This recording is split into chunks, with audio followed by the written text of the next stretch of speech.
Olá, sejam bem-vindos a mais um Psicologia Espírita com Joana de Ângeles.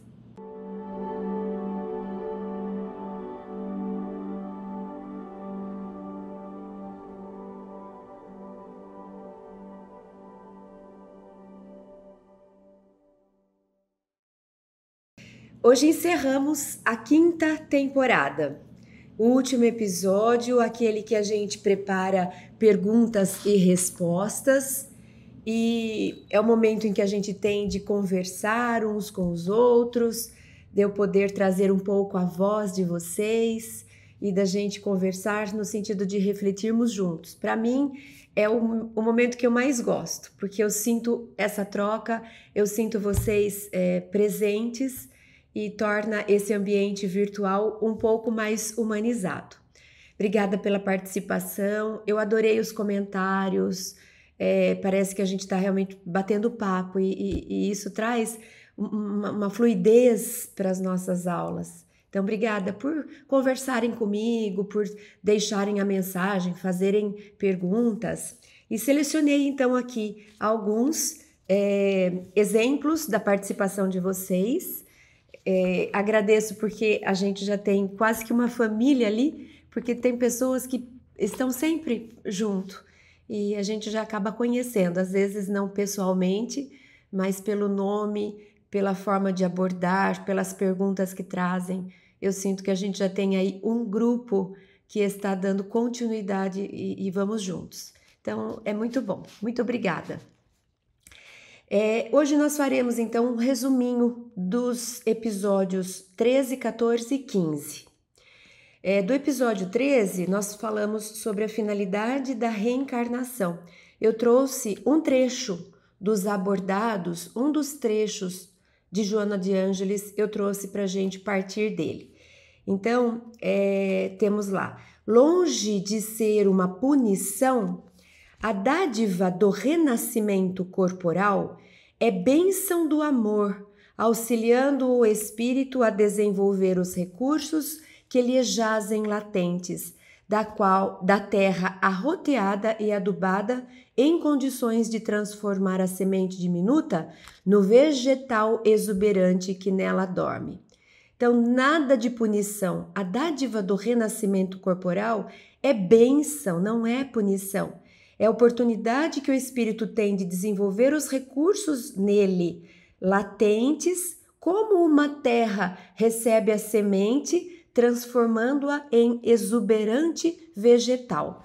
Nós vamos encontrar esse trecho no volume 4, capítulo 10. Hoje eu vou deixar essa tarefa para vocês, porque ao invés de eu preparar com o nome do livro, eu deixei só o nome do volume na série psicológica. Então, é o volume 4, depois a gente vai lá ver, porque eu ainda não sei decor. Alguns eu já decorei, que é o que eu mais uso. Tá bom? Volume 4, capítulo 10. Então, Joana está trazendo que a reencarnação não é punição, porque às vezes a gente diz isso, né? Ai, a Terra é um vale de lágrimas, é um lugar de degredo. É porque a gente fez ela ser assim em virtude das experiências mal sucedidas do passado. Então, se eu tenho chance de pegar o meu carro e sair dirigindo hoje e andar, eu escolho o caminho que eu quero ir. Eu posso ir num lugar que é no alto de uma montanha para ver o pôr do sol, ou eu posso descer um abismo e ir lá num Pantanal. Mas esses são lugares todos abençoados.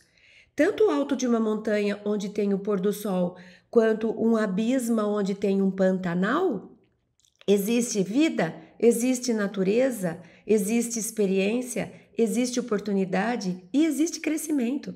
Eu aprendo usufruindo da experiência do alto de uma montanha, sentindo o calor do sol, olhando o horizonte amplo, olhando parece que mais o céu próximo de mim, curtindo esse envolvimento de um alto de uma montanha. A gente se sente alto, a gente se sente grande, mas quando a gente desce lá num Pantanal brasileiro é um dos lugares mais lindos do mundo, porque a gente se sente envolvido, tem floresta relativamente alta nas margens do rio por onde a gente passa. A gente percebe outros tipos de sons, de animais, de beleza. Lá tem umidade, no alto da montanha não tem umidade. Tem o ar mais rarefeito, um clima mais seco. No Pantanal existe mais umidade, mas são experiências diversas. Então, Joana diz: vir para a Terra é como se a gente tivesse tendo a chance de crescer, de desenvolver como uma semente que entra no solo para se tornar um vegetal exuberante. Bom, vamos lá. Alexandre Silva Rodrigues faz pra gente aqui, deixa pra gente um depoimento pessoal. Ele diz: Cris, eu superei o álcool e as drogas, mas ainda não superei o tabagismo e a cafeína, e isso me deixa muito frustrado. Mas tenho fé que uma hora dessas qualquer sei que vou conseguir. É como você mesmo disse em um trecho do vídeo: tenho que aprender a crescer sem ter autopiedade. Exatamente, Alexandre, sem ter autopiedade e sem se cobrar além do que cabe você fazer hoje. Quando a gente começa a progredir e a gente vai sentindo que um passinho dado aqui, um degrau crescido ali, superado ali, a gente percebe com pequenas mudanças o quanto nossa vida fica melhor. Naturalmente, o que a gente quer, mais. Então, eu dei uns passinhos, nossa, tá muito mais gostoso aqui. O que eu quero fazer? Sair correndo. Se esses 2 passinhos já me trouxeram muitos benefícios, imagina depois que eu der 20 passos. Então, naturalmente, a gente vai ficando ansioso. Eu já superei 2, eu quero superar 3, eu quero superar 4, mas calma. Quanto tempo você levou, Alexandre, para conseguir superar o álcool e as drogas? Às vezes, vidas. Às vezes, vidas, a gente vai e não consegue, a gente cai e levanta, a gente toma e tenta. E aí a gente vai usufruindo do benefício de ter superado. Então, é natural você se frustrar, porque agora você quer tudo, porque você já viu o quanto é bom a gente viver mais de forma saudável, harmonizada e alinhada. Mas tenha paciência com você, né? Existe todo um trajeto, a natureza não dá saltos. Quando a gente quer dar salto, a gente se ilude. A gente quer atalhos, não existe atalho. Eu preciso passar por cada trecho do caminho. Eu posso escolher caminhos variados. O que eu não posso é querer driblar uma parte do caminho. Então você já fez grandes coisas. O que você conseguiu foi o mais difícil, porque são vícios mais complicados, né? Álcool e drogas. Nossa, você já é um vitorioso, você já é um herói de si mesmo, da própria vida. Então, só ter um pouco de paciência, você já aprendeu o caminho, você já conseguiu provar para você que você consegue. Paciência que a gente vai caindo aqui, dá 3 passos para frente e 2 para trás, mas no final da história a gente está andando sim. Então, vai firme, como você mesmo disse, na fé, que também eu tenho certeza que você já conseguiu. É só questão de tempo. Que Jesus abençoe você, dando força para você superar o quanto antes essas sombras que você já detectou. Vamos lá agora para Silvia Ribeiro. Por que nosso primeiro sentimento é a culpa e a cobrança? Tem a ver com orgulho? Bom, por que primeiro vem a culpa e a cobrança, Silvia? Porque nós já temos discernimento. Porque nós já somos capazes de enxergar na nossa escolha o que a gente deveria ter feito, alinhado com as leis divinas, e o que a gente não deveria ter feito, longe das leis divinas.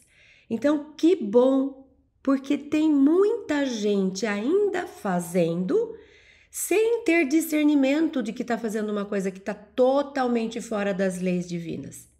Nós próprios ainda estamos em muitas situações e muitas questões, nós próprios ainda não enxergamos muitos equívocos que estamos fazendo nesse exato momento. E se Jesus ou um espírito superior estivesse aqui, eles estariam vendo, poxa, a Cris está errada nesse ponto. Ela não está pensando da forma como é o melhor, mas é porque ela ainda está num grau de evolução mais atrasado. Então, eles têm compaixão da gente, paciência e compreensão. o que acontece mais ou menos como eu respondi para o Alexandre. Quando a gente tem discernimento, aí a gente quer acelerar. Por que que eu ainda faço isso? Aí a gente se culpa. Poxa vida, eu falei que eu não ia mais errar nesse ponto, estou eu lá errando novamente. E aí a gente se culpa. Ai, que coisa feia, por que que você insiste nisso? Cris, oh, tenha dó, tenha santa paciência. Mas a gente precisa primeiro agradecer. Poxa, eu já sei, né? Acabei de perceber que eu errei. Isso é grande. Isso é grande, porque na maioria das vezes a gente está errando na ignorância, no auto-engano, na fuga do ego. Quando a gente erra e finge que não errou, olhou para o lado, jogou no colo do outro, projetou. A gente falou bastante nos episódios anteriores sobre as defesas do ego. Quando a gente erra, mas a gente não quer enfrentar. Então, a gente fala que foi problema do outro, a gente fala que, como que eu ia poder agir diferente? E a gente fica se esquivando, a gente fica tangenciando, mas não enfrenta. Então, Silvia, quando você fala eu me culpo e eu me cobro, primeiro ponto, parabéns, você já está enfrentando. Você não está mais querendo pôr o problema no colo do outro, você já não está mais achando que deixa eu fingir que nada me aconteceu. Você está assumindo, você está olhando e falando, eu fiz errado. Isso é gigante. Agora, Joana de Ângeles fala o seguinte, que quando a gente se culpa, isso já é um desenvolvimento moral. Porque significa que eu sou capaz de diferenciar o certo do errado. Ótimo, parabéns. Mas ela diz assim, se a gente fica parado na culpa, como você diz, e na cobrança, a gente fica parado culpando, se cobrando, lamentando, revoltando, ficando indignado, parado. E o que Joana diz? Se a gente conseguir na hora em que a gente se sentir culpado, a gente substituir culpa por responsabilidade, a gente anda. Por quê? Porque quando eu falo assim, nossa, eu fui responsável por isso. Ué, se eu fui responsável por isso, daqui que eu vou arrumar. Dá licença que eu vou resolver. Só um minuto que eu vou tentar fazer alguma coisa que me for capaz, possível. Então ela diz assim, treina, porque a culpa, ela ainda tem um quê de acomodação. Porque quando eu falo, fui eu sou culpado mesmo, eu não sirvo para nada, comigo é sempre assim. Percebe um tom de senta e reclama, se põe de coitado, eu não sirvo para nada, tudo que eu faço é errado. Existe um quê de acomodação e Joana quer nos tirar daí. Então Joana diz, não, ao invés de ficar se culpando, se lastimando, né, se chibatando, não. Nossa, fui eu que fiz isso, espera aí que eu já vou ver o que dá para ser feito, para reparar, para resgatar, para restituir, para recompensar. Vamos trabalhar para fazer melhor aquilo que a gente não fez direito. Então, Silvia, quando vier a história de culpa, na hora, não, eu não sou culpada, porque não tem um julgamento. Não tem um juiz com um tribunal aqui querendo me condenar. Existe responsabilidade. Foi eu que fiz. Tá vendo esse monte de coisa errada aí? Fui eu que fiz. Eu vou arrumar. No meu tempo, do meu jeito, na minha possibilidade, mas eu vou me mexer. Então vamos trocar culpa por responsabilidade. E aí sim, a gente pode pensar, será que tem a ver com orgulho? Se a gente tiver a ver com orgulho, é quando a gente não aceita ter errado. É diferente de me sentir culpado. Então, são duas coisas. Por exemplo, eu cometi um erro. Né? Vamos inventar um erro aqui. Eu falei, escapou, fiz um julgamento de uma pessoa. Tinha certeza que aquela pessoa fez isso, não foi ela que fez. Errei. Julguei e errei. Ao invés de eu me sentir culpada, Joana disse, se sinta responsável. Ou seja, se eu achar que minha consciência achar que eu devo pedir desculpa, eu vou pedir. Se não for o caso, eu vou me vigiar para da próxima vez não fazer de novo. Eu vou trazer bastante atenção para eu perceber que nem tudo aquilo que eu acho eu tenho certeza, então melhor não sair falando. Isso é se responsabilizar. Quando que isso passa a ser orgulho? Se eu olhar para isso e falar, como eu poderia ter feito um negócio desse, se eu tiver uma sensação de que eu já me vejo maior do que aquilo que eu fiz, se tiver um pensamento dentro de mim assim, nossa, mas como que eu fui fazer isso? É como se a gente falasse, ué, e quem é você para não ter feito? Então, se tiver uma expectativa pessoal de que a gente já deveria ser superior àquilo que a gente fez, pode ser que tenha uma pitada de orgulho.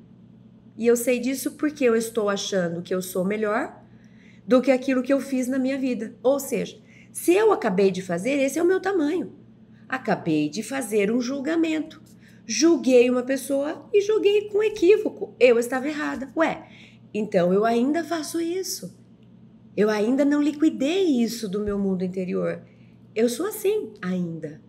Agora, se eu olhar para mim e falar, como que eu fui fazer um negócio disso? Justo eu. Ué, tô me achando maior do que de repente aquilo que eu sou. Então pode ser que tenha aí uma pitada de orgulho, né? Mas vamos diferenciar uma coisa da outra.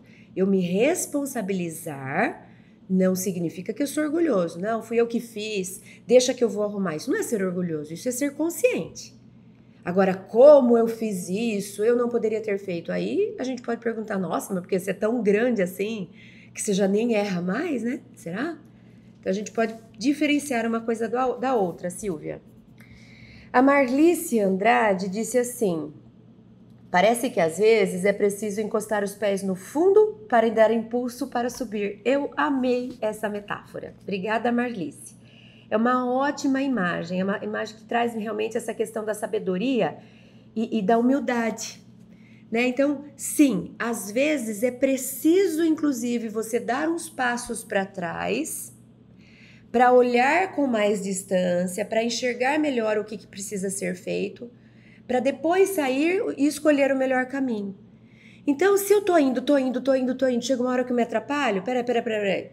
É sabedoria, deixa eu recuar para ter uma visão maior de tudo e aí saber exatamente voltar para tomar a melhor decisão. É o que a Marlice disse, às vezes eu preciso voltar, pôr o pé no fundo, para daí dar impulso de novo. Eu tô lá nadando na superfície, querendo sair, não tô mais dando conta. Então, volta um pouquinho, vai até no fundo, empurra o fundo, que aí a gente sai com mais força, com mais energia. Então, não existe humilhação nisso, existe humildade. Humilde é aquele que admite que nem sempre só anda para frente. De vez em quando recua, de vez em quando dá uns passinhos para trás, para poder entender melhor e se reposicionar. Nossa, eu estava indo com tudo nessa linha. Peraí, acho que não é por aí. Volta um pouquinho. Será que não pegou um atalho? Será que não é melhor voltar para trás para reposicionar e ir de novo para o caminho melhor? Isso é humildade. Tem gente que não aceita que errou. Aí tá olhando que tá para o caminho errado e continua. Para não admitir, errei, tô voltando. Peraí, gente, perdi uns dias. Imagina que você de novo pega o carro, sai para dirigir, vou fazer uma viagem, sei o caminho, fiquem tranquilos vocês que estão comigo. E aí eu vou, né? Chega uma hora que eu falo, nossa, eu percebi que eu errei. Humilde é aquele que fala, gente, nós vamos ter que voltar uns quilômetros para trás. Cometi um erro, eu achei que eu sabia o caminho inteiro, eu errei. Vocês me perdoam? Vocês têm paciência comigo? Tudo bem a gente voltar para se reposicionar? Isso é inteligente, isso é sábio, isso é humilde. Agora, eu estou lá dirigindo, eu vi que eu errei. Para eu não admitir que eu erro, eu continuo? Que inteligência tem nisso? Que sabedoria tem nisso? E que orgulho que tem nisso? Aí eu continuo para frente. Não, mas eu vou tentar dar um jeito de ninguém perceber. Só que o caminho que era para demorar 1 hora, demora 5. Porque eu não quis admitir que eu errei. Então, é muito sábio e humilde da nossa parte a gente admitir que errou, retroceder um pouco, se reposicionar e voltar para o caminho melhor. Obrigada, Marlice. A Cecília Alves traz assim, quanto mais difícil a relação familiar, porque a gente falou um pouco da família, se sofrermos bem ou não com ela, maior ou menor será nosso júbilo em encarnações futuras. Então ela está dizendo assim, temos uma relação familiar difícil. Eu já pergunto, e quem não tem? Né? E quem não tem? Quanto mais difícil essa relação familiar, se a gente vive bem essa relação ou mal, ou seja, se a gente sofre bem, porque lembra do Evangelho segundo o Espiritismo? Que tem o bem sofrer e o mal sofrer? Se a gente sofre bem ou se a gente sofre mal, isso vai reverberar nas reencarnações futuras? Sim, sim. É algo que é óbvio. Por que que eu sei que é óbvio? Porque existe uma lei, que é a lei da causa e efeito, da ação e reação. Tudo está concatenado no universo. A gente fala, não tem a borboleta bate a asa aqui e ela reverbera toda uma mudança que vai ser sentida do outro lado do globo. Significa que tudo está conectado, inclusive as várias reencarnações. Eu vou gerando o meu futuro a cada ação, a cada pensamento, a cada palavra, a cada atitude. Então, o como eu vivo a minha dificuldade hoje, certamente vai modificar o meu caminho para cá ou para lá. Certamente eu vou encontrar outros amores ou dissabores lá na frente, conforme o tipo de relacionamento que eu tenho aqui, né? Então, quanto maior o esforço, sim, maior a conquista. Se eu me esforçar para lidar com as pessoas difíceis da minha vida hoje, da minha família hoje, e se eu tentar praticar as virtudes, o amor, a caridade, certamente eu estou criando melhores ambientes, eu estou purificando os relacionamentos para que no futuro o lugar onde eu esteja seja um lugar mais harmonioso. Por isso que vale muito a pena o sacrifício nesse sentido, de se esforçar, de se oferecer, de se doar, de amar hoje. Porque a gente está plantando um canteiro lindo, onde construiremos nossa casa no futuro. Encerramos o episódio 13 e vamos para o 14, em que a gente falou sobre essa expressão que está lá nas Sagradas Escrituras, na Bíblia e no Evangelho, nos Evangelhos. Rejubila-te, no sentido de alegre-se, no sentido de seja grato, seja satisfeito, seja realizado com a vida. Eu trouxe do volume 8, que aí a gente vai descobrir qual é esse volume 8, porque eu não lembro de cabeça.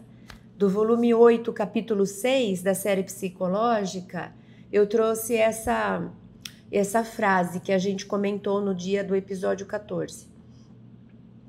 Uma existência feliz não é necessariamente aquela que se faz breve ou larga, mas sim aquela que se transforma em mensagem de alegria e bem-estar para a própria pessoa, bem como para todos aqueles que a cercam.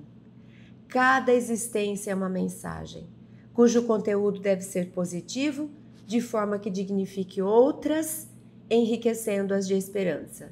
É fascinante como que Joana de Ângeles consegue, num único parágrafo, trazer tantas reflexões, dizer tanta coisa e ser tão profunda. Que espírito nós precisamos admitir que Joana de Ângeles é de um nível de cultura, de sabedoria que impressiona. O que ela está dizendo para a gente? Olha que bonito a mudança que ela faz. Não importa se a nossa vida seja breve ou se ela seja longa, não importa. E também não importa se a gente receba uma vida de alegria. Ela diz que uma vida alegre não é aquela em que a gente encontra tudo pronto e tudo alegre, é aquela em que eu sou a mensageira da alegria. Olha como ela inverte. A gente diz assim, minha vida é alegre. Aí alguém pergunta por quê? E a gente diz, porque tudo dá certo, porque as pessoas são boas para mim, porque não me falta nada. Ou seja, eu estou aqui passiva e todo o meu contexto e o meu redor me faz alegre. Isso para mim é uma vida alegre. Joana de Ângeles diz, não. Vida alegre é aquela em que você é a mensageira da alegria. Ou seja, alguém quando perguntar para mim, sua vida é alegre, Cris? Eu deveria responder, sim. Porque não importa o que aconteça no meu redor, eu procuro levar a alegria. Por isso que minha vida é alegre. Vocês perceberam, gente? Eu vou fazer questão de repetir. Porque é uma mudança pequena e, na verdade, é uma mudança gigante. Para a gente, vida alegre é aquela em que o contexto é alegre e a gente usufrui da alegria que está ao nosso redor. Joana de Ângeles diz que uma vida alegre é aquela em que não importa o contexto, eu sou a portadora, a mensageira da alegria. Então, onde eu vou, eu alegro as pessoas e alegro o meu entorno. Olha que lindo! E aí a gente pergunta, quem é alegre na Terra? Eu conheço Divaldo, porque Divaldo, onde ele vai com aquele sorriso, ele contagia. Poucas pessoas são mensageiras da alegria. A maioria de nós espera que o entorno esteja alegre, para que a gente se alegre. Bem, Elô, daqui, da nossa cidade de Amparo, nossa amiga Heloísa Buenos diz, para cada solução, a pessoa arruma uma dificuldade, um problema, uma desculpa. Muito chato. Elô, realmente, é muito chato quando às vezes a gente tenta trazer um olhar de ânimo e a pessoa fala, ah, não, mas isso eu já tentei. Ah, mas isso não vai dar certo. Ah, você tá arrumando isso e todas aquelas outras coisas que ficam ruins. Ou seja, a pessoa se recusa a ficar bem. Porque para cada solução, ela arranja outra questão, outra reclamação, outro problema. E vou dizê-lo, a gente faz muito isso. E ainda mais, quando a gente se incomoda com essas posturas de quem está sempre insatisfeito, de quem fica arranjando problema para ficar triste, de quem nunca acha que é suficiente, quando a gente se irrita muito com isso, é porque a gente já está saindo disso e a gente não se conforma, porque provavelmente a gente esteve ali há pouco tempo. Então é como se a gente falasse, é como se alguém estivesse mostrando pra gente uma coisa que a gente acabou de sair. Então a gente fala, não, chega, para de ficar reclamando. Aquilo que a gente venceu, a gente não quer voltar para trás. Então quando eu olho para trás e vejo que tem alguém fazendo alguma coisa que eu estava fazendo, é como se eu dissesse, para, isso não funciona, eu já passei por aí, foi horrível. Chega de reclamar, né?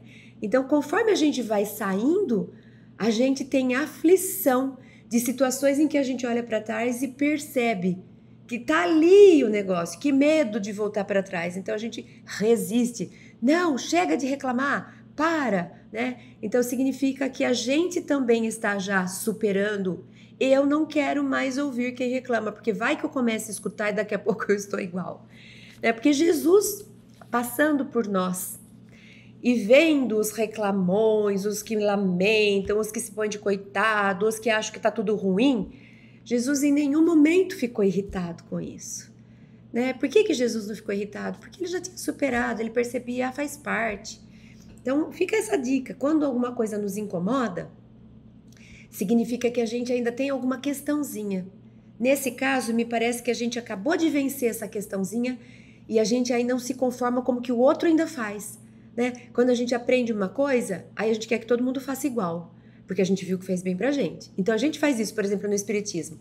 Ah, eu descobri o espiritismo, ele mudou meu ponto de vista, eu hoje vejo diferente a vida. Eu não me conformo que meu marido, que minha esposa, que meu irmão, que não enxergam. Ué, mas eu não enxergava até ontem. Aí tava tudo certo. A partir do momento que eu enxergo, eu quero que todo mundo enxergue. E eu não quero que as pessoas fiquem nesse lugar ruim que elas estão. Para! Vem para um lugar melhor. Eu mostro onde é, eu já estou nele. Então é comum também. É um lado bom do nosso coração. Porque a gente gostaria de oferecer para os outros aquilo que a gente já aprendeu, né? Cristina disse assim: agradecer por tantas bênçãos que recebemos. Inclusive, a alegria em viver, apesar de enfermidades, dificuldades tantas, a fé, a coragem, a esperança, a certeza de que tudo é perfeito na criação. Me sinto tão feliz ao ver minhas rosas desabrocharem, a sentir seu perfume e ver o céu azul. Amo olhar um céu azul com nuvens brancas. Toda a natureza me encanta. Cristina, obrigada por compartilhar com a gente esse olhar bonito, esse olhar puro, simples, né? Eu acho que é isso. Eu acho que a mensagem que você trouxe pra gente é que a alegria, ela tem muita relação com a simplicidade. Às vezes a gente gostaria de alegrias que são muito complicadas, que exigem muitos recursos. A gente associa alegria com coisas, com situações específicas. Quando eu for viajar para tal lugar, quando eu conhecer tal coisa, quando eu puder comprar, quando eu puder ter, quando eu puder, seja lá o que for. E você está mostrando assim, a gente pode se alegrar exatamente onde está, exatamente com os recursos de que dispõe. Então, vamos associar a alegria com aquilo que de verdade tem valor, que é a própria natureza, a própria vida em si, que não depende de ser de um jeito a minha vida, quando eu chegar, quando eu tiver, quando eu possuir, seja o que for. O convite é para a gente enxergar a alegria em cada momento. A alegria no sorriso de uma criança que brinca com alguma coisa, às vezes numa descontração nossa, quando a gente vai sair de casa e um bichinho nos dá um susto e a gente se alegrar com isso, ao invés da gente xingar e reclamar e ficar bravo. E a gente se alegrar quando faz uma coisa errada e falar, ai Cris, você de novo. E tudo bem, a gente pode ver alegria em cada oportunidade. Se a gente colocar esse olhar, esse óculos, essa visão de valorização do que é simples, do que é natural, do que a vida nos oferece. Então vamos lembrar, junto com a Cristina, de sermos alegres diante daquilo que temos, que vemos, que somos. Descobrir essa alegria que tem relação com o jeito simples que a natureza própria é. O que não quer dizer que ela não carregue tantos tesouros de cores, de perfumes, de sabores e de muitas coisas.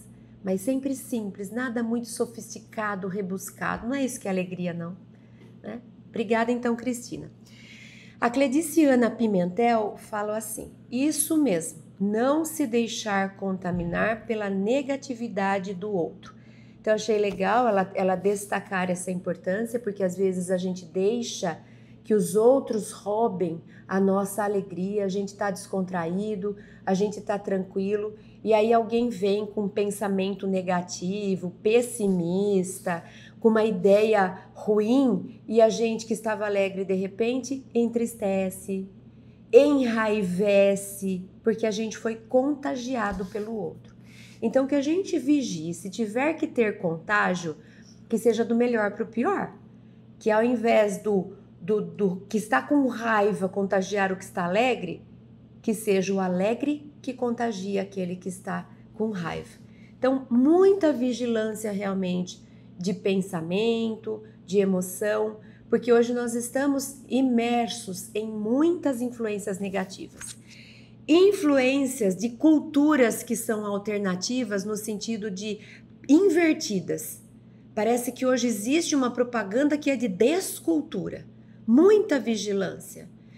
Nós temos que ter o olhar da diversidade, porque a natureza é diversa.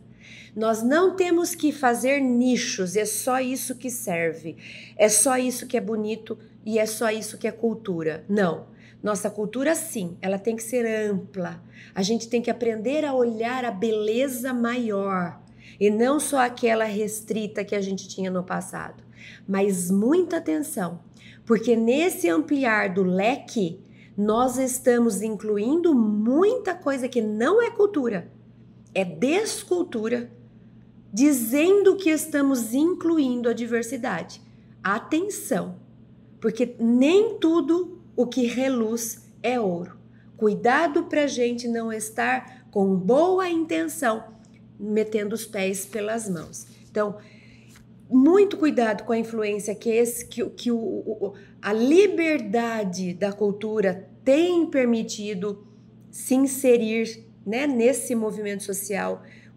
Cuidado, muita vigilância com ideologias que também vêm toda coloridinha, perfumada, cheia de boas palavras, mas se você apertar e espremer essa ideologia, sabe o que sobra? Desvalor.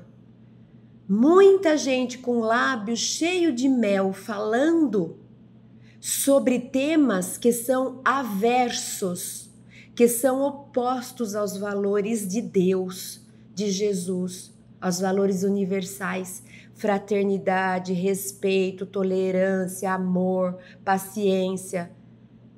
São discursos lindos, cheios de florzinha, e na hora que se aperta, o que ele está dizendo? Odeie quem é diferente. Como é que esse discurso pode ser do bem? Como é que ele pode ter como intenção melhorar a Terra, se lá no fundo ele está querendo separar as pessoas? Então, muita vigilância de pensamento, com cultura, com ideologia, com pontos de vistas também que falam uma coisa e praticam outra, com influências espirituais. Tem muita influência espiritual. A gente sabe que isso é próprio do mundo que está em vias de regenerar. No período de transição, é muita turbulência, é maior a influência de mentes que não querem que o avanço aconteça. Mais do que nunca, vigiai e orai. Bom, e aí nós vamos terminamos, eu destaquei apenas esses sobre a alegria de viver, e vamos para o último episódio, que foi o da semana passada, que foi o valor da consagração, que eu brinquei de onde que eu tirei essa história de consagração, né? E a gente trouxe aquele olhar tão bonito, eu achei bonito, da gente trazer o sagrado para a vida, porque a gente está muito do lado profano, só matéria, só distante daquilo que é divino, como se a gente não merecesse trazer o divino para perto, para dentro, como se a gente não merecesse olhar para a gente como divinos que somos, porque somos filhos de Deus, né? E Deus é o divino em si. Então, nós falamos sobre esse consagrar, trazer o sagrado, sacralizar a nossa vida mundana, profana do dia a dia. Então eu trouxe só uma frase que está lá no volume 4, que a gente vai descobrir qual é, capítulo 2 do volume 4. E Joana diz: é necessário que te envolvas com o programa divino. Todo aquele que se envolve positivamente, todo aquele que não se envolve positivamente nunca se desenvolve. Então, olha que bonito, a gente falou sobre essa questão do envolver e do desenvolver. Vamos pegar um exemplo, né? Um bebezinho que acabou de nascer, e a gente envolve ele em cuidados. A gente protege, a gente agasalha. Olha eu envolvendo o bebezinho está aqui dentro. Né? E eu ponho uma mantinha, um cueiro, nem sei se existe isso ainda, se é da minha época, mas a gente envolve esse bebezinho. Se eu ficar com esse bebezinho envolvido aqui dentro quando ele tiver 15 anos, eu estou fazendo para ele um péssimo negócio, porque eu não estou deixando ele andar, crescer, experimentar, se arriscar, se aventurar, se desenvolver. Então, eu vou envolver o bebezinho enquanto ele precisar. E a minha sabedoria de mãe, de educadora, é ir sabendo desenvolver, tirar o envolvimento até eu entregar ele para a vida e estimular ele a crescer. O que é desenvolver? É ir saindo do envolvimento protetor. Em uma fase da vida, a gente precisa de proteção. Mas se a gente ficar protegido para sempre, a gente não cresce. Então, essa história que a gente trouxe aí do sagrado é justamente que Joana traz. É a gente se desenvolver para Deus, para a luz. É a gente ir em direção a esse deutropismo, que é uma atração por Deus. Eu querer me desenvolver em direção à luz.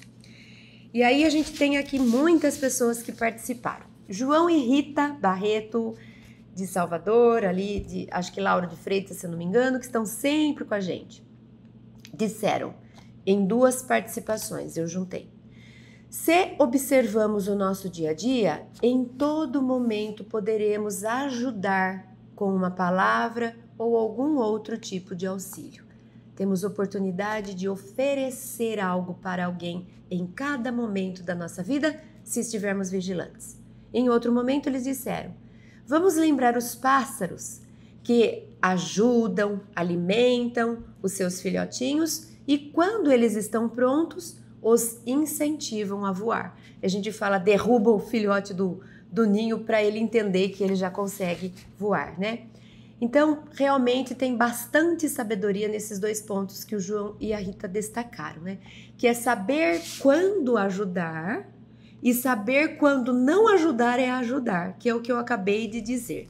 Nós precisamos entender quando um outro precisa de ajuda e a gente quer ajudar, o que nos cabe fazer? Envolver ou desenvolver? Tem horas que eu vou precisar esticar as mãos.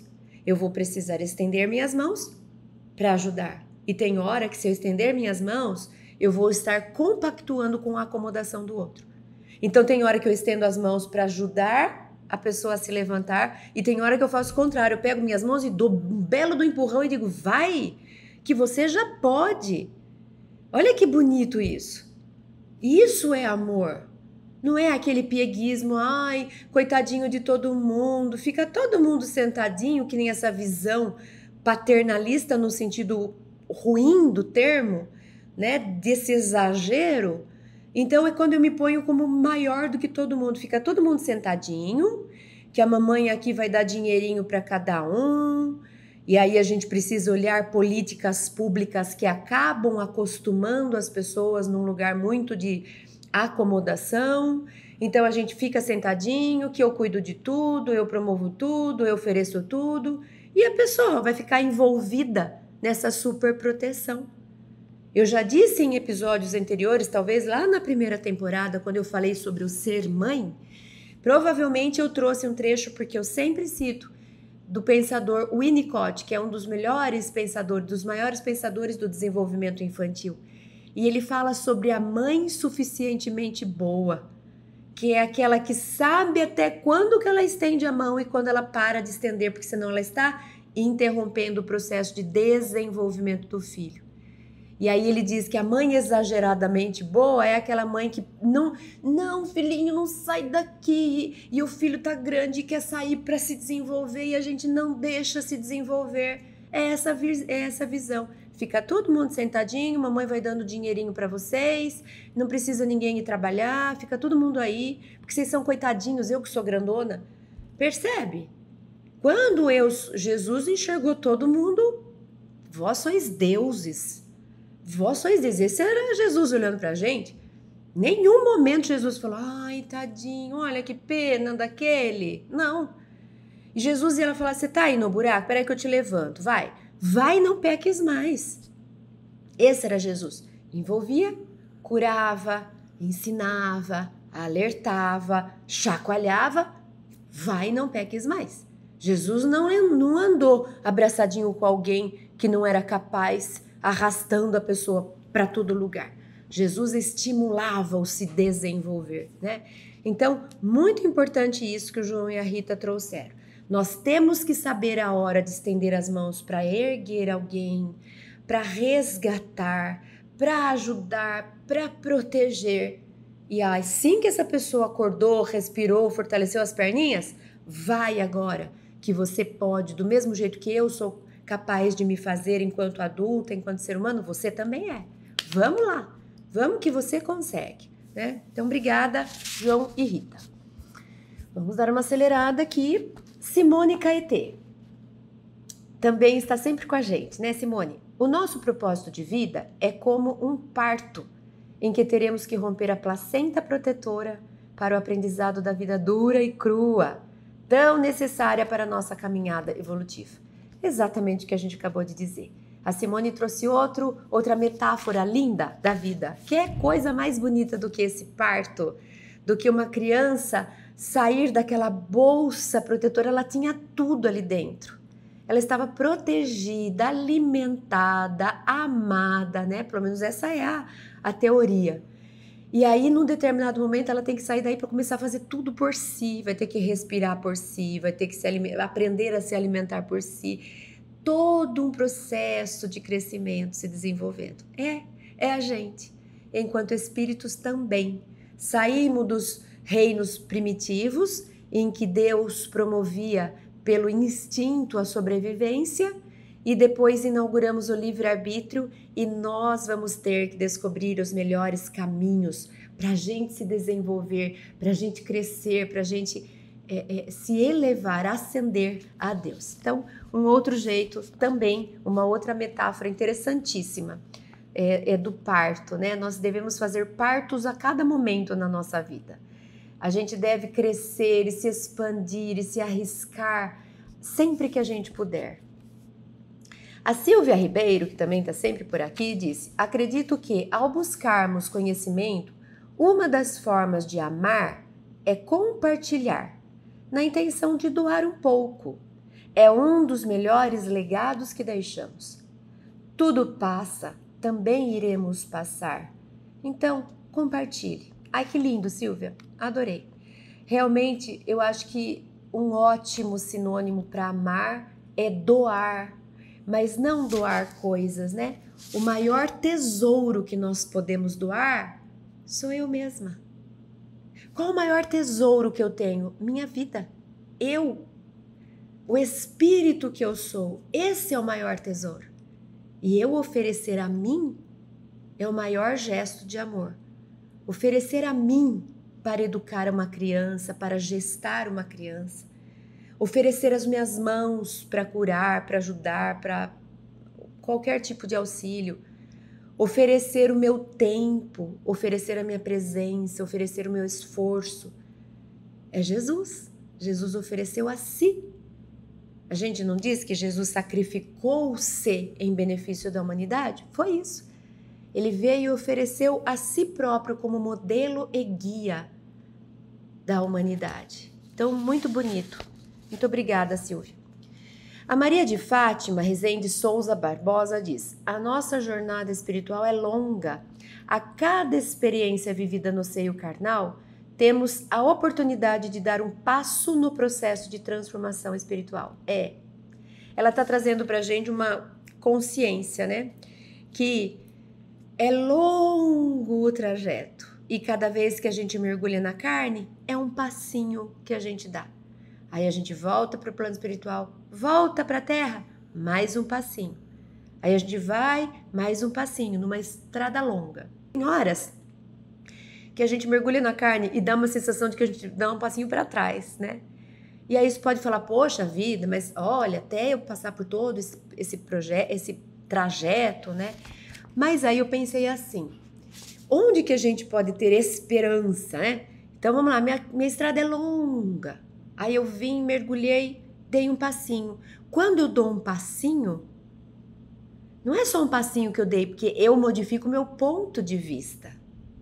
Quando eu modifico o meu ponto de vista, eu modifico toda a minha história futura a partir dali. Então, um passinho, ele equivale a uma amplitude de consciência. Então, na próxima vez que eu for dar um passinho, eu já vou dar um passo maior do que o que eu dei antes, porque eu já não sou mais a mesma. Percebe? Então, antes eu agia assim porque eu sabia uma coisa. Eu agia assim, sabia uma coisa, aprendi uma segunda. Agora eu sei duas coisas. Se eu sei duas coisas e eu vou dar um próximo passo, então o que vai acontecer? Se eu antes dei um passinho porque eu sabia uma, agora que eu sei duas, eu dou um passo mais consciente, mais amplo, melhor na direção, aí eu aprendo mais uma, agora eu já sei três coisas, então eu vou me tornando maior, então meus passos já não são os mesmos. Então é como a gente aprendeu lá na matemática, lembra da progressão geométrica, que é uma progressão que vai dando como se fosse saltos, né? Tem uma progressão que é mais lenta, é mais linear, e tem uma que a gente chama da PG, que vai rápido. Por quê? Porque é isso. Eu antes dei um passo porque eu sabia uma coisa, mas ao dar um passo eu aprendi outra coisa, agora eu sei duas. Então, na hora que eu for dar meu próximo passo, eu já sou maior do que quem eu era. Então, o passo que eu dou é mais profundo, é mais longo, é mais certo, tá numa direção melhor. Então, eu vou crescendo mais rapidamente. Isso que é bonito. Nós vamos acelerando o nosso progresso. Então, nosso progresso não é linear, que eu vou dando passinho, passinho, passinho, passinho. Eu vou dando passinho que me faz dar um passo maior, que me faz dar um passo maior, que me faz crescer mais rápido. Então, temos esperança. Ainda assim, o trajeto é longo.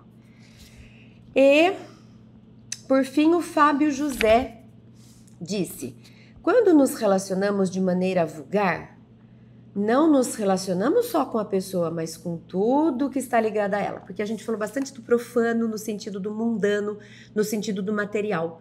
E aí a gente falou de relacionamentos líquidos, rápidos, vazios de conteúdo, de substância. Como se fossem assim, experiências só sensoriais, de prazeres rápidos. E o Fábio José está nos dando um alerta. Porque a gente tem a ilusão de que a gente fez uma experiência só, rapidinha ali, conheci a pessoa, tive ali uns relacionamentos e tchau, não sei nem quem é. Porque ele diz que são dois espíritos. Então eu acho que eu estou me relacionando só no superficial, no mundano, mas como dois espíritos nós criamos um vínculo, um laço espiritual. Né? Eu lembrei daquela frase que eu até anotei aqui, porque de vez em quando eu me atrapalho com ela, de Antoine de Saint-Exupéry, que fez O Pequeno Príncipe, essa obra-prima. Ele diz assim: aqueles que passam por nós não vão sós, nem nos deixam sós. Deixam um pouco de si e levam um pouco de nós. Então nunca, quando dois espíritos se encontram, nunca mais eles serão os mesmos de antes do encontro. Mesmo que esse encontro tenha durado pouco, mesmo que esse encontro tenha sido superficial, passageiro, ele não deixa de deixar uma marca em cada um. A gente se encontra e quando a gente se separa, a gente leva um pouquinho um do outro. Isso sem contar na presença espiritual que envolve esses dois seres. Quantas vezes a gente sabe que no encontro teve também trocas espirituais, envolvimento de outras mentes e acaba havendo uma mudança que influencia depois a vida dessas duas pessoas, né? Não estou querendo amedrontar ninguém, mas apenas trazer consciência que não dá pra gente ir passando pela vida, passando por relacionamentos achando que a gente só vai deixar marcas naqueles que a gente escolher. Não. Cada experiência, cada troca, cada encontro, existe também uma marca que pode ser mais frágil, mais complexa, dependendo da experiência. Então, achei que foi um ótimo alerta. Ah, tem mais uma. A Cecília Alves, ela termina e eu escolhi essa frase que achei bonita para a gente encerrar. Muito obrigada pela forma amorosa com que você aborda temas tão difíceis, mas fundamentais para nosso crescimento espiritual. Tenho uma pergunta sobre o vazio existencial. Entendo que o vazio existencial seja característica da vida moderna, com suas vicissitudes, atrações, perturbações, mas poderia ser ele também uma provação? Fruto de ações e pensamentos errôneos de vidas pretéritas? Consequência na vida atual de conflitos familiares, frustrações emocionais, baixa autoestima, entre outros? Então eu escolhi porque a Cecília foi generosa. Obrigada, Cecília. É uma alegria para mim esses encontros e porque ela trouxe também uma questão que fecha o nosso tema central. A 5ª temporada foi sobre o sentido de vida, sobre o propósito de vida, que tem como oposto o vazio existencial. Sempre que eu tiver sentido de vida, sempre que eu tiver propósito de vida, eu não tenho vazio existencial. Se eu sentir vazio existencial, eu estou distante, ou eu estou num caminho que não está me conectando com o propósito, com o sentido de vida. Então ela está dizendo assim, será que existe um vazio existencial como expiação? Ou seja, eu vim para sentir esse vazio existencial? E esse é a minha questão? Veja só, Cecília, achei muito interessante. Vamos supor que eu tenha vivido a minha vida anterior, ou alguma vida pregressa, eu tenha vivido ela com muita superficialidade, sempre envolvida com coisas levianas, corriqueiras, eu não tenha me aprofundado. O que aconteceu comigo? Provavelmente na minha próxima reencarnação, se eu tomei consciência do que eu fiz, eu volto com uma sensação de vazio.